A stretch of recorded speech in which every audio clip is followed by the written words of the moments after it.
Hold on tight for the next hour. You're entering into a place, a zone called the alternative to the alternative media. It's a place, a special place where even truth seekers fear to tread. All right, people, let's move like we've got a purpose. Affirmative. Okay, we're back live on the Investigative Journal on this Monday, September 4th, Labor Day, 2017 day on our calendar, the day in honor of all women who are giving birth to babies today. Okay, that's what it should be, really, Labor Day, not the day of celebrating everybody's hard work for America. Why don't we just call it what it is? We're all slaves under the 14th Amendment. So I thought I'd use this day to point this out to you. And I've done shows on this in the past and showed you how they use some sneaky lawyer tricks, even back during the time after the Civil War, to enslave us all. So all you black people and all you white people, we're all in the same slave boat. So I don't want to go and I don't want to see any of this racial tension out there that's been brought upon us by the Jesuits. There's enough going on in the world today. Let me just do this, say a few things about it before we go to the day our country was stolen, how the 14th Amendment enslaved us all without a shot being fired. And let's first talk about Hurricane Irma. It's going to pack if it hits the States, and the chances are very well it's going to hit somewhere on the East Coast in a week or so. It's going to surpass anything that Harvey did. And it's going to be a 1-2 blow, that the 1-2 punch. And go check it out. The maximum sustained winds are now, it's either a 3 or a 4, and that's only in a few days. And this one formed off the coast of Africa. They call it a Cape Verde storm. And, of course, everybody says we're not quite sure where it's going yet. But if they want to direct it at the East Coast, I think they can do it. So watch out for Hurricane Irma. On the North Korean front, the 7th nuclear test after Trump said no more tests, North Korea, and China said they'll stop them. The 7th one was just launched yesterday or the day before. And the dictator in North Korea said it was a huge success and we can hit any place in the United States. So Trump said time for talking is over. It doesn't work. Read his tweets. And no one's sure whether he's going to push the button or not. But he said they don't understand words. So the orchestration of war is right there for you to see. China could stop this if there was a fair world and they didn't orchestrate wars. Kim Jong-un, or whatever his name is, wouldn't even be there doing this. And there wouldn't be nuclear proliferation. There wouldn't be as many wars. But then again, the elite wouldn't be as rich. And there would be peace on earth, and they can't have that. But the orchestration of war is going on, and you can see how they're manipulating. China says, oh, we'll stop them, but they really won't, because they're involved in the leader of China is on the New World Order team. So then we got always the rogue dictator who is pulling, tugging at the freedom of America and trying to bring it down. And then we have the American president who, in this case, Trump, is threatening, and his words are pretty clear. We can't talk to him anymore. So what else is left? Well, are they gonna go? Why don't they just do this? Why don't they play a round of golf, and whoever wins gets the other country? Trump likes to play golf, and can you imagine the whole of North Korea and America watching the golf game? And it all comes down to the final putt on the 18th hole. They're all tied. And Kim Jong-un sits about 17 feet away with a break to his left on his putt. Trump has a perfect downhill lie of about 11 feet. So, Kim Jong-un goes first because he's farther away, right? Now, remember, if he puts in that birdie putt and Trump misses, America becomes North Korea. And guess what that would look like? You know what that would look like? Well, North Korea doesn't have any power. If you look at an overhead shot of North Korea at night, it's all black except for the main city. People don't have plumbing. They live in the year 126 because they started their country when the first president of North Korea was born. That's the leader's grandfather. They idolize him and say, and you must wear a badge with his picture on it, Americans, now, if he hits this putt. And there's so many other things we didn't know about North Korea. Oh, like, for example, they say that the first leader, this dictator's grandfather, he was able to walk and talk before he was 6 months old. Also, a new star was formed when he was born, they say. And there's no internet, so anybody in the internet, forget about it. They don't have it there, so that's what you're going to be living under if he makes this putt and Trump misses. What happens if they tie? Well, it goes to a tiebreaker. So anyway, Kim Jong-un is getting ready to putt. And we got a break in the action. Wait a second. A news report. A nuclear missile has been seen flying towards one city in the United States. I'm not sure yet.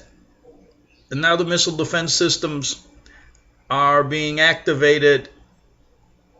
So we'll have to wait and see what happens if it's too late. He's supposed to make that putt. They were supposed to wait. Oh my goodness. Well, anyway, Kim Jong-un is waiting to make his putt while the nuclear missiles are flying. Doesn't matter anymore. Are they going to break out into a fight right on the golf course? They could. And then maybe the winner of that will take over the country. Well, anyway, that could actually happen. But anyway, the wars are being orchestrated by the Jesuits and their minions, and all these little puppets that are controlling these leaders are playing their part. So we've got that to worry about as well. We got Hurricane Irma. We got race riots going on. They're hitting America every level. Now, to add injury to insult, when are they going to do, they're always talking about the old infrastructure, and our power grid sucks. So when are they going to pull the plug on all the electricity and call it a terrorist attack? Or when is ISIS going to make another 9/11? Who knows anymore? 9/11's coming up, and please don't ruin my birthday. Please, that's all I ask. Do not do anything on my birthday. I'd like one day of peace. Okay? Well, anyway, the day our country was stolen, it doesn't really matter. On this Labor Day, what we're going to talk about is how we're all slaves. Yep. And I'm going to I've done shows on this in the past. And then of course, did my legal research on it because I'm a law student. So I know how to use the legal libraries. And so this is right on. But I got an article here by Elsie Lyon. And I'm going to read it and paraphrase and comment about this unbelievable story that most Americans don't have any clue. So when you're out there celebrating your great freedom to work where you want, remember this: you're just a slave, and this will prove it to you. And Mr. Lyon starts out by saying, most Americans would agree that we as people are treated by our public servants, the judges, politicians, law enforcement, and bureaucrats who are paid salaries by our taxes as if we were in complete bondage to them. When we joke about being slaves to the government, we don't realize that we are exactly correct.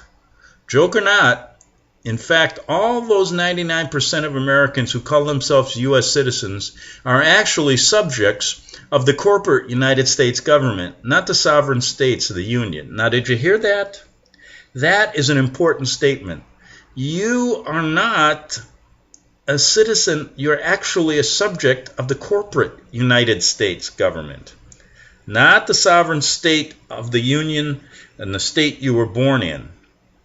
The moment you uttered your first cry on American soil, you became the chattel property of the corporation known as the United States of America. Yes, it was like, you're like, the birth certificate's like a bill of lading, you know, and you are the product that's being delivered.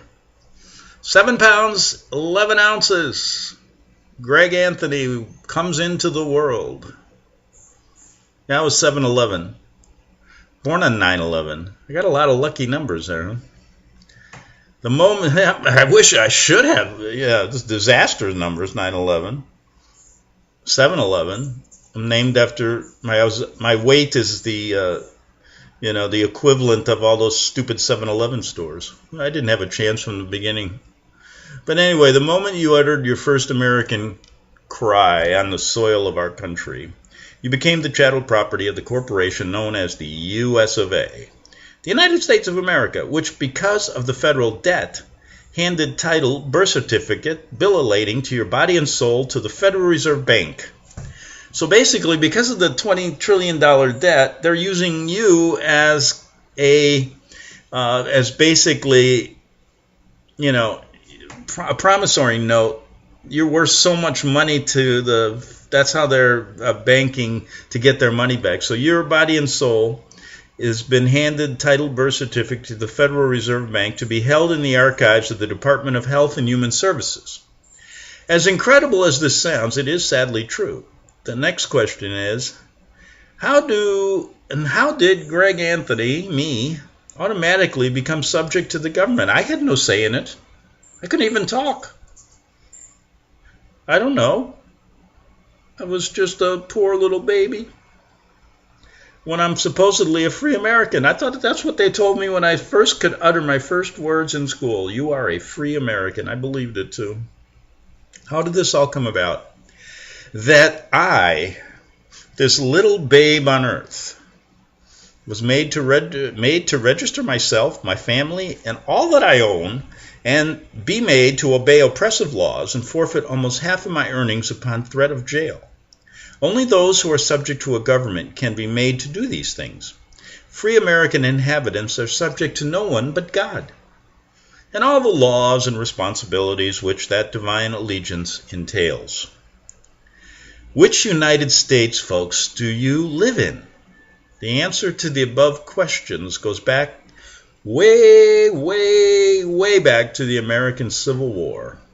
The war that was supposedly fought to free the slaves from bondage actually did just the opposite. For all Americans then, and in the future, became slaves by enacting the good old 14th Amendment, which technically is an article. It's not even a true amendment. But that's a topic for another discussion. And the reason was it was never really ratified. But what's the Constitution have to do with, the American government? It's just there for posterity's sake so you can look and read it and think you're free. But that's a topic for another discussion. It's not even a true amendment. A whole nation of newly freed slaves and free-born white American inhabitants became citizens of the United States, i.e., a federal government corporation, at the stroke of a pen and without a shot being fired. Well, they get you from any way possible, don't they? Because we Americans are a different breed and demand the right to personal freedom, those who had planned decades ago to enslave us, even if it took generations to do so, knew that. As long as we were armed and willing to fight to maintain our freedom, the only way to accomplish this enslavement was by deception. To proceed further, we must understand that there are two United States. There is the United States, note the small u in United, which describes the ideological and geographical position of the sovereign states of America. An individual was the voluntary inhabitant of the state in which he resided prior to the 14th Amendment. If he did not like the laws or practices of that state, he could simply move to another state.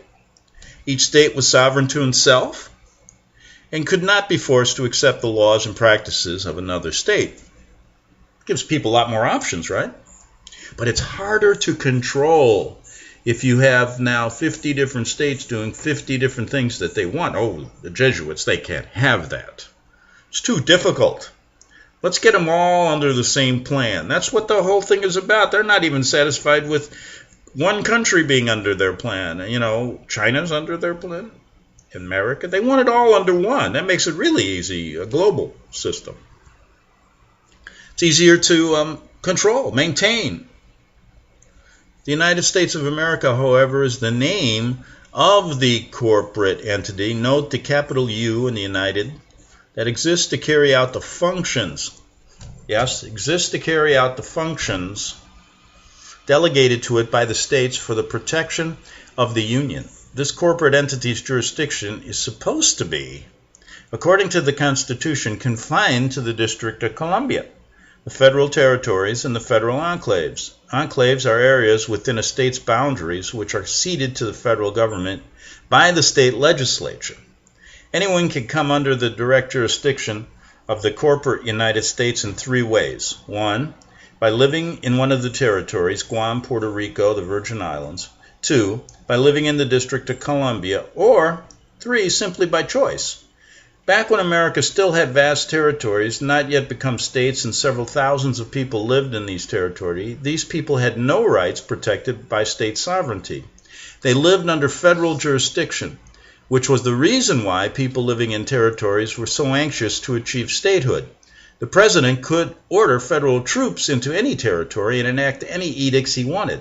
Once a territory became a state, however, it had sovereignty, and from that point on, the state's rights prevailed.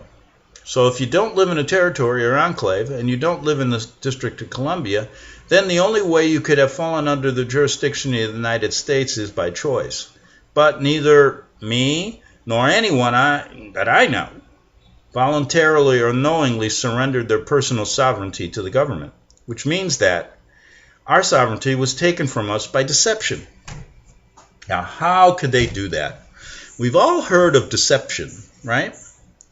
So we live in the age of deception. The Jesuits are deceptive little, cunning little people working out there and pretending they're priests. Boy, the government's very deceptive, isn't it? Does things at once and you don't know what they're doing.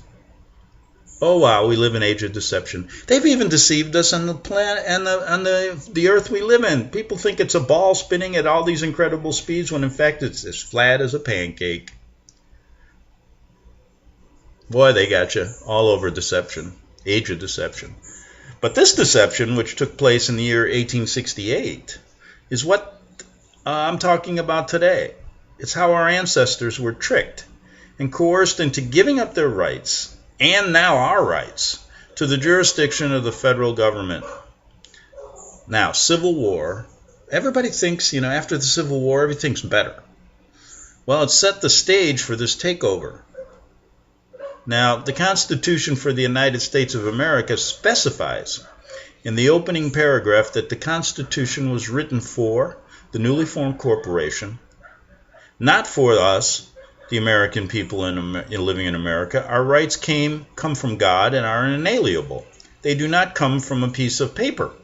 They do not come from, and because the federal government exists only on paper, a man-created entity, it can also be dismantled anytime we, the people, decide it has become a threat to our inalienable God-given rights of sovereignty. The Constitution is the contract between those who administer the government's affairs and the people of the United States. In essence, it states that the people will give the government certain powers necessary to administer the defense of the states and control the commerce interstates from foreign countries, and in exchange, the states' governments, not the individual people, direct taxation by the federal government is unconstitutional. I've told you that many times. Would provide the federal government the money it needs to operate.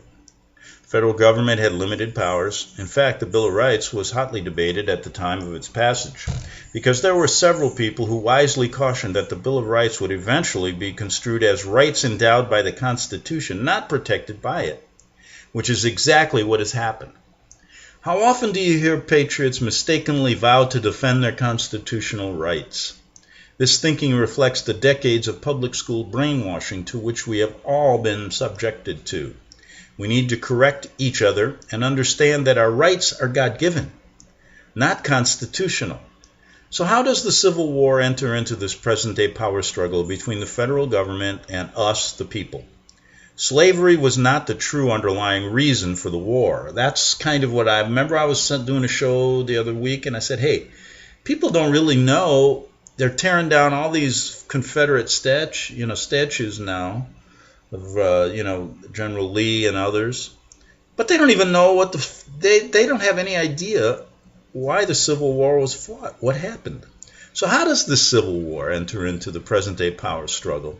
Slavery was not, and let me repeat, slavery was not the true underlying reason for the war. It was an emotional social issue that was used as an excuse to incite people to go to war. Ooh, they're constantly doing this.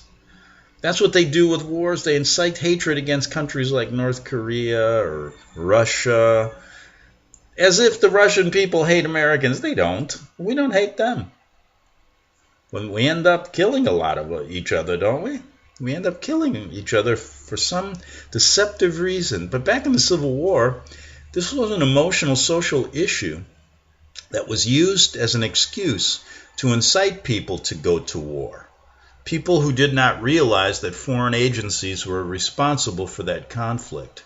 International bankers, and may I add, it was the monarchs of Europe along with the Vatican who was pumping money into they were inciting this war, using the Jesuits as front spies to make sure it went the right way.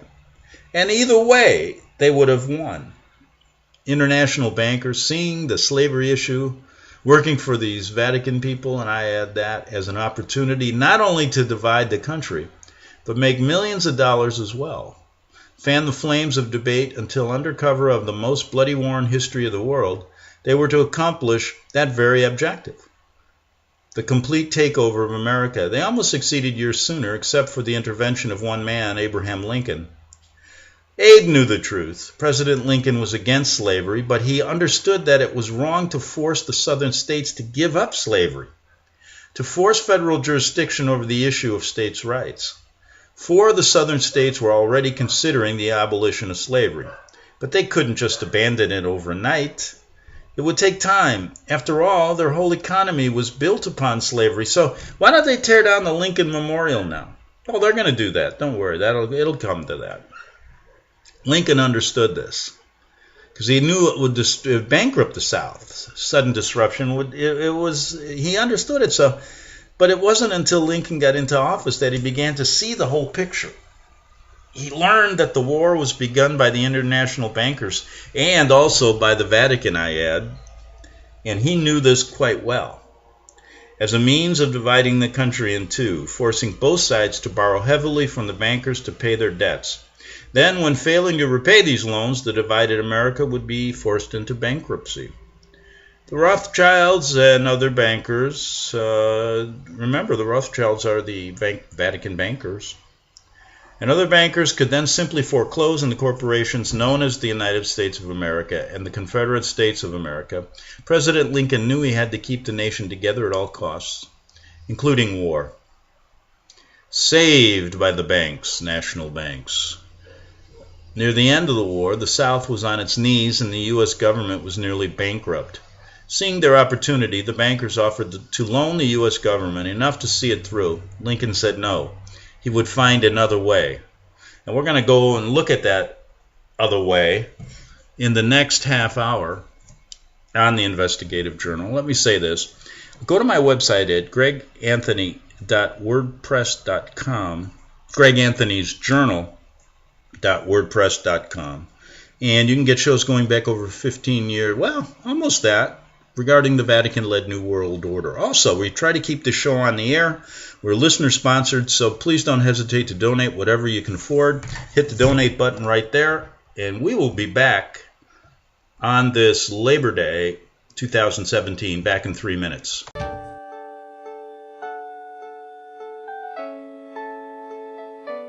The program you are listening to is 100% sponsored by you, the listener, on this First Amendment Rights Media channel. You will notice that there are few commercials on this radio network. There's a good reason for that. Corporate advertising dollars come with strings that limit program content. So without your help, these programs cannot continue on internet or our several affiliates. If you benefit by the educational law programs, we ask you to give. If you are admonished or nurtured by the Bible and ministry programs, we ask you to give. If some voice a cause that you are passionate about, we ask you to give. If you believe in any of these, we ask you to support them as you would a missionary on a continual basis, as if giving a tithe for missionary radio.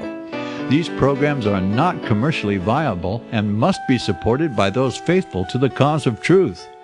Look for the button to sponsor your favorite programs at our listen and schedule pages on the internet. Then, when you subscribe, we will send you the last quarterly MP3 CD of that program immediately, and continue to do so with each new quarter. We will also give you unlimited archive access to all of our programs. We're asking you to give much less than a tithe, so that you may also send support directly to a particular program host, cause, and anywhere else the Spirit may lead you. Do all to the glory of our God and Creator, for His holy nation, the only kingdom that will last forever. Thank you for listening.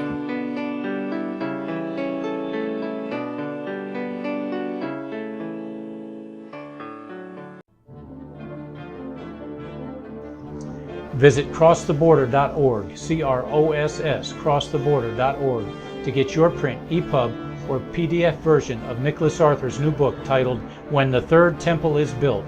That's crosstheborder.org. When it comes to prophecy today, much of the evangelical Christian world has their eyes on Israel, waiting and watching to see when the third temple will begin to be built. The plans are drawn, the Jewish people are eager. Most evangelical Christians today believe that the rapture will happen before the third temple is built. Hi, I'm Michael Eugene. I was taught that Daniel's 70th week was in the future. Is that really what the Bible teaches? Have we searched the scriptures and found this to be true? Why is it so important for a re-established Israel to build a third temple in Jerusalem? Is it necessary to build a temple on the same location already occupied by the Dome of the Rock? Is it necessary for sacrifices to take place in the temple on Temple Mount? Is there really a rapture followed by 7 years of tribulation? What is the New Testament temple? Can we identify history and prophecy? Who is the first beast in Revelation chapter 13? Who are the 7 kings in Revelation 17?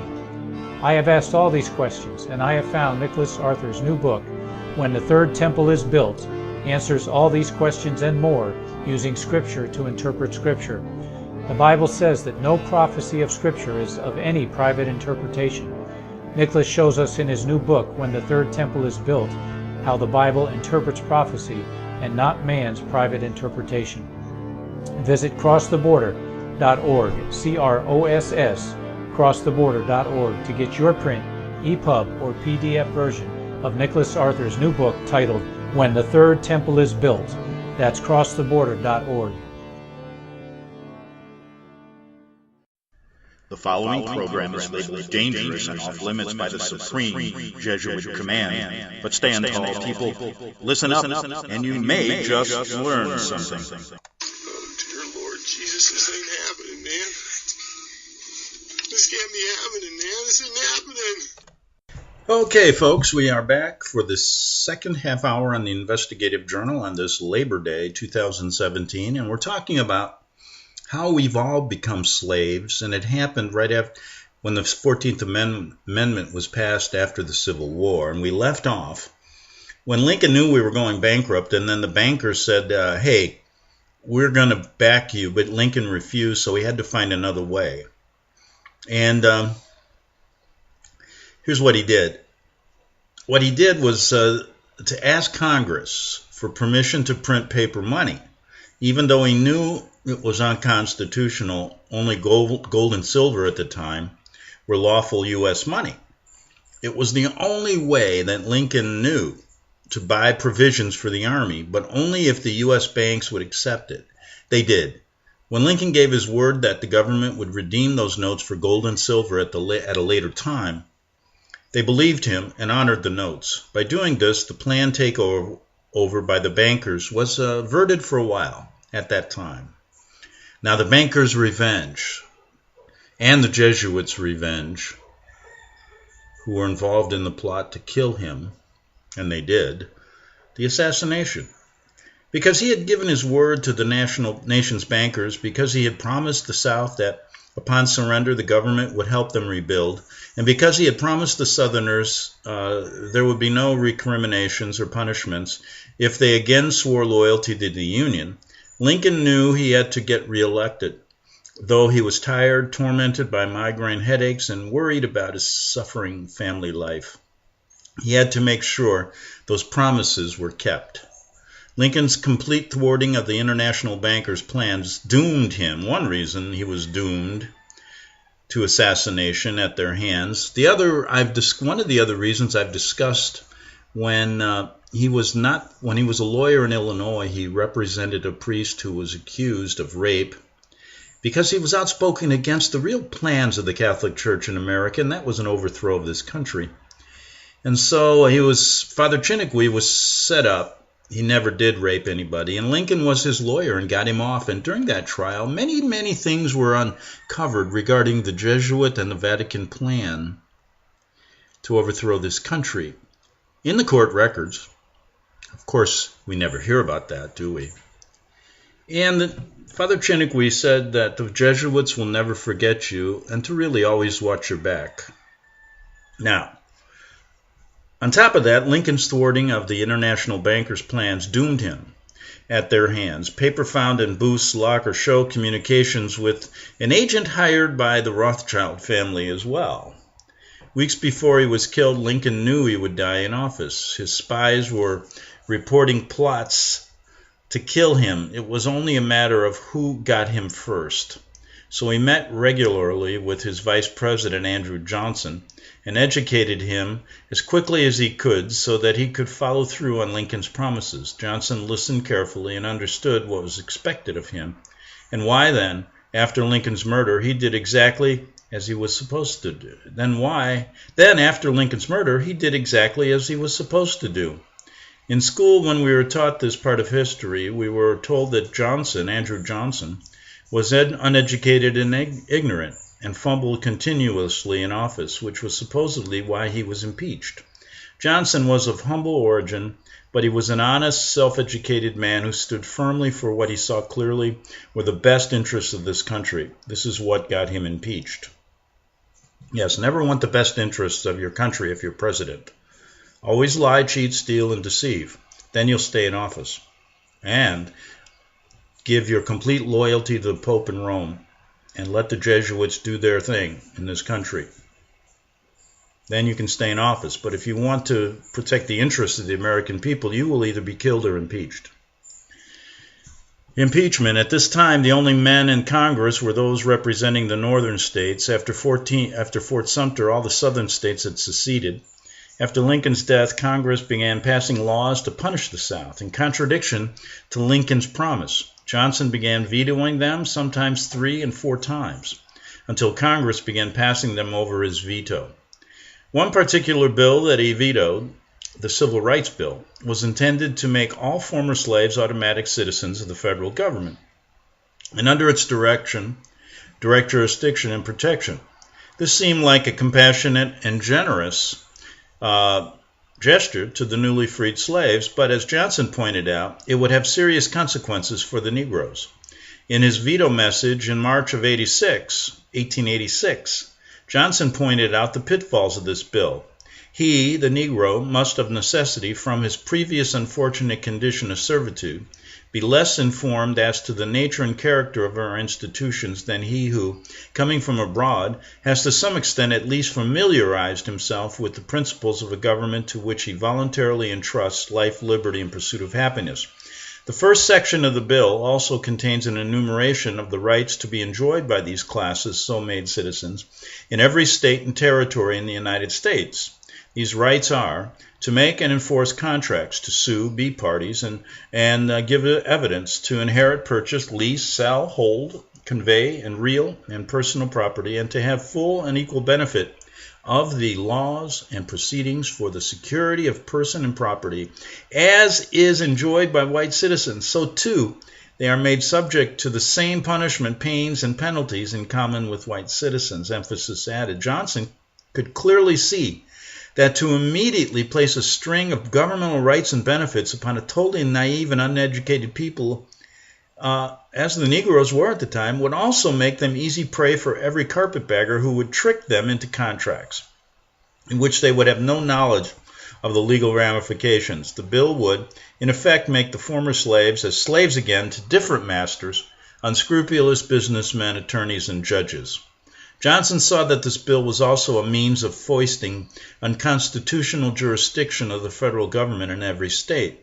Thus, a perfect equality of the white and colored races is attempted, now this is Johnson speaking, is attempted to be fixed by federal law in every state of the Union over the vast field of state jurisdiction covered by those enumerated rights. If Congress can declare by law who shall hold lands, who shall testify, who shall have capacity to make a contract in the state, then Congress can by law also declare who, without regard to color or race, shall have the right to sit as a juror or as a judge. This is Jackson talking about the bill. To hold, reading some of the bill, to hold any office and finality to vote in every state and territory of the United States. The legislation thus proposed invades the judicial power of the state. It says to every state court or judge, if you decide that this act is unconstitutional, if you refuse under the prohibition of a state law to allow a Negro to testify, if you hold that over such subject matter the state law is paramount, your error of judgment, however conscientious, shall object you to fine and imprisonment. The legislative department of the government of the United States thus takes from the judicial department of the states the sacred and exclusive duty of judicial decision and converts the state judge into a mere ministerial officer bound to decide according to the will of the Congress. Johnson then continued with an additional warning as to the virtually unlimited power given to appointed agents. And he gave that warning. The numerous agents are made to constitute a sort of police. The extraordinary power is to be conferred upon agents irresponsible of government. See, he's talking about how insidious this power would be of the government over the people, especially people who had no idea what the laws were. The seventh section provides that a fee shall be paid to each commissioner in every case. All those fees are to be paid out of the treasury, etc., etc. Under these influence of such temptations, bad men might convert any law, however beneficial, into an instrument of persecution and fraud.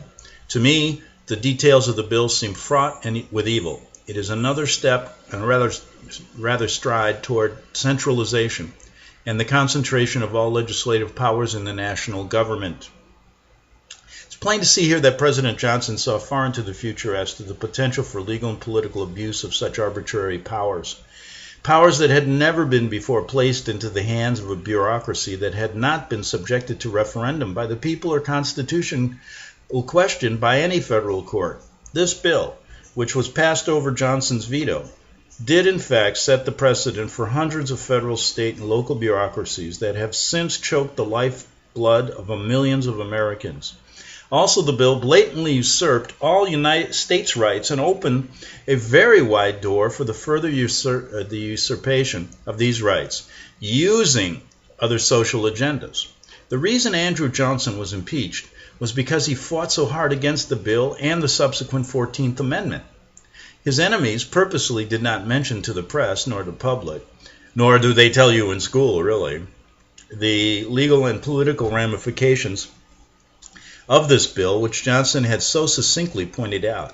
But instead, they broadcasted the notion that he was reneging on Lincoln's promises to heal the wounds of the nation by fighting full rights by not giving Negroes full rights, thus making it an emotional social issue.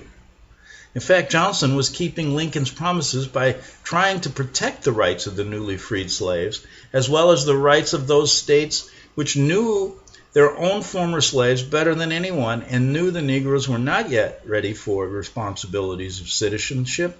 As Johnson had predicted, after passage of the bill, so many of the Negroes had indeed been robbed of goods and property by white charlatans and thrown into jails for breaking commercial laws. They did not understand that. When the Negroes did come to full awareness of the massive duplicity perpetrated by these scoundrels, a racial hatred and mistrust of all whites became a nationwide phenomena that has never really been erased to this very day. Now the final axe falls.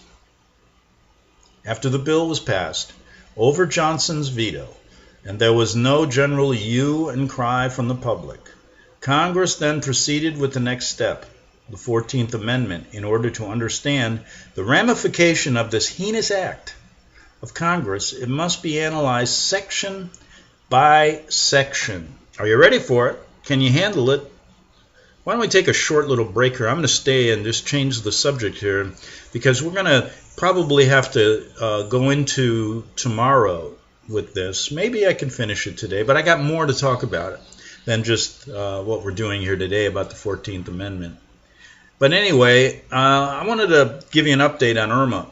They're talking now that it could either go into anywhere from Florida up until New York, or even past up into up higher than New York, Boston, I guess. So anyway, it's growing in size, and they're looking at this storm saying this could make Harvey look like a small fish in the ocean. But anyway, I wanted to just take a little break in the action here because this is complicated stuff in a sense. And we must look at the 14th Amendment and this heinous act against us. It made us all slaves without even firing a shot. Now in Article 14, Section 1, all persons born or naturalized in the United States, uppercase, and subject to the jurisdiction thereof are citizens of the uppercase United States and of the state wherein they reside. No state shall make or enforce any law which shall abridge the privileges or immunities of the citizens of the United States, capital letters, nor shall any state deprive any person of life, liberty, or property without due process of law, nor deny to any person within its jurisdiction the equal protection of laws. And you may say, well, that sounds pretty good. Well, let's really dissect it. In the very first line, the amendment states that all persons born, that's all babies, from this point on, or naturalized citizens, the newly freed slaves. That's what do people want to come here for? They think they're free. They're coming actually wanting to be a slave. It makes no sense. But then again, when you deceive people into thinking something, they don't really understand it. That's why I'm doing this show. All babies from this point on, or naturalized, the newly freed slaves, who were then just inhabitants of America, are now citizens of the capital letter United States, the federal government, and of the state government, that's capital, now, where they lived. From the Declaration of Independence on, all people in America who lived here were Americans, residing in a particular geographical state, and free to move from state to state or even to another country. The federal government, according to the Constitution, is a corporate fiction that does the bidding of the body of the collective states called Congress. At this time, the state governments had similar limited jurisdiction over their inhabitants, as did the federal government. The state's government's primary function was to act as a collective voice of all inhabitants to convey their wishes to Congress. Congress controlled the federal government. The rule of common law, which was the law of the land at the time, was carried out exclusively by the county sheriff. He was the main guy. They've usurped their powers all over this country. The common law concept of posse comitatus. Neither the state nor the federal government had any jurisdiction in the county, where home rule was the law. And who better to administer the laws in your county than if you had fair county people, then why allow the feds or the state in? But that's what they want. They knew they had to get control of the sheriff. Now, they didn't have any where home rule was the law in the county. Only by permission of the invitation of the sheriff prior to the 14th Amendment could either of the two governments step foot in his county. The Civil Rights Bill, in one bold act, forced federal government jurisdiction into a sanctuary. Remember that, sanctity of a state rule, but posse comitatus still reigned in each state. And the conspirators found the way to usurp jurisdiction here. Now remember, they couldn't go into a county unless the sheriff said, okay, it's okay. But they had to figure out a way to end that. And they found their way through the 14th Amendment. Citizens, subjects, equals slaves. Citizens, subjects, minus. Or is that an equal sign? Equal slaves, yeah. In order for any government to grab power and maintain it, it must have subjects or citizens. According to Black's Law Dictionary, 6th edition, citizens, quote, are members of a political community who, in their associated capacity, have established or submitted themselves to the dominion of a government for the promotion of their general welfare and the protection of their individual as well as collective rights. So by declaration of the 14th Amendment, all persons born from that point forward, and all naturalized people, had just become citizens, subjects of the United States government. Obviously without their knowledge, babies, or understanding, the Negroes, the federal government had just reached past the jurisdictional boundaries of the state and county lines and claimed all of its babies and all of its Negroes, white or black or whatever color, to be their slaves. In Section 2, it then states that only males, 21 years of age, who are citizens of the United States be allowed to vote in the federal and state elections. That means not only those men who willingly claimed U.S. citizenship on voters' registration cards, though they didn't realize the implications, were also brought in as subjects of the federal government. The federal government's power and control are growing fast. However, it stipulated that those who had participated in rebellion in the South were excluded. And here's the back door. At this point, any intelligent person can figure out that the conspirators who were using the amendment to claim all Americans as its rightful subjects by deception were obviously performing an illegal and unconstitutional act. The conspirators in Congress and every congressman knew what was being perpetrated and either promoted it or simply pretended not to notice, established a loophole for themselves and to cover themselves in case people began to catch on. This loophole was 15 states at large, Chapter 249, Section 1, enacted July 27, 1868, one day before the 14th Amendment was declared ratified, and I put that ratified in quotes. You will not see this statute published anywhere except in very old books. The conspirators do not want their citizens to know it exists, and it has never been repealed. The text follows, and this is important. Whereas the right of expatriation is a natural and inherent right of all people, indispensable of the enjoyment of the rights of life, liberty, and the pursuit of happiness, and whereas in the recognition of this principle, this government has freely received immigrants from all nations and invested them with the rights of citizenship, and whereas it is claimed that such American citizens with their descendants are subjects of foreign states, owing allegiance to the governments thereof, and whereas it is necessary to the maintenance of public peace that this claim of foreign allegiance should be promptly and finally disavowed, therefore, being enacted by the Senate and the House of Representatives of the United States of America and Congress assembled, that any declaration, instruction, opinion, order, or decision of any officers of this government which denies, restricts, impairs, or questions the right of expatriation is hereby declared inconsistent with the fundamental principles of this government. On the surface, this seems to guarantee that foreigners who live in the borders of the United American cannot be forced to claim citizenship. But what this also says is that anyone who wishes to expatriate, renounce their U.S. citizenship, may do so by inherent right, and no one can deny him this right. The conspirators knew that.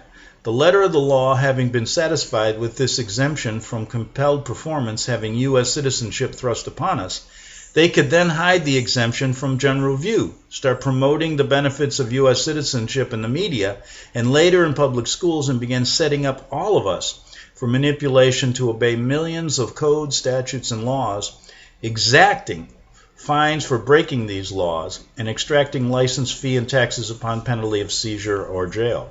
Free American inhabitants are not subject to the federal government by virtue of their not claiming U.S. citizenship.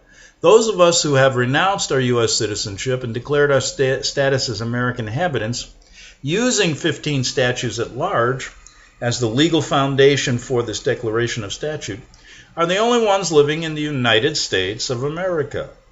Now, this is an interesting point because I have presented another way to break the bonds of slavery, and it's a little bit more comprehensive, but we'll have to research this a bit more. The rest of America, about 99%, are living in fourth dimension in a fictitious corporation called the United States of America. As far as America is concerned, except that 1%, there's nobody home. Slavery by election. We can see that in the 14th Amendment. Those Southerners who had participated in the Civil War were excluded from the benefit U.S. citizenship on purpose. To punish them so severely with sanctions, punishing fines, and terrorism from the newly formed Freeman's Bureau that a few years later the Southerners would be grateful for any consideration the federal government would extend to them.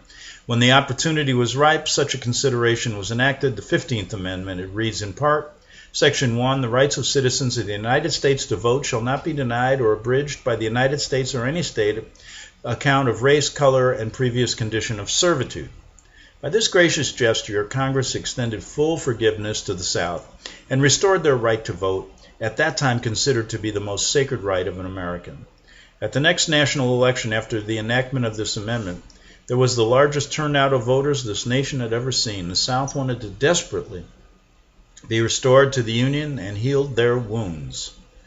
In order to vote, they had to swear allegiance to the United States of America and thus become a citizen of the corporate government and become nothing more than a piece of a bill of, a name on a piece of bill of lading. As required by the 14th Amendment, they did so willingly and without a clue as to what they had just done to themselves and their posterity. With the stroke of a pen, the 14th Amendment and the subsequent 15th Amendment had just enslaved an entire nation without a shot. Obviously, this treacherous act by Congress was enough to have all of them hanged as traitors. But there was one more act of treachery that has been overlooked by most people. It's Section 4 of the 14th Amendment, and I'm going to get to that tomorrow. So come back to the show, and we'll finish up that and then talk about a whole bunch of other things. And I hope you're enjoying your day of slavery and realizing we're nothing but slaves. And with that, I'll say good night and see you tomorrow on the Investigative Journal. The book of Revelation says, the spirit of prophecy is the testimony of Jesus Christ. This is at the very heart of FirstAmendmentRadio.com. In that spirit, we have created the Prophecy Reality News app for all of your mobile devices, streaming First Amendment Radio 24 hours a day, 7 days a week. Available for your Apple, Android device, and smartphone, absolutely free. Get the Prophecy Reality News app installed today so you can listen to First Amendment Radio wherever you are. The Prophecy. Since the beginning of time, kings have sought it, nations have fought for it. It has been traded, it has been borrowed, it has been purchased, it has been stolen. There's a reason for it. To secure the blessings of liberty to ourselves and to our posterity. Invest with the security of gold and silver. Call Discount Gold and Silver Trading at 1-800-375-4188 or visit discountgoldandsilvertrading.net. Listen to Financial Survival with your host Melody Cedarstrom right here on FirstAmendmentRadio.com at 4 p.m. Eastern or 1 p.m. Pacific Time.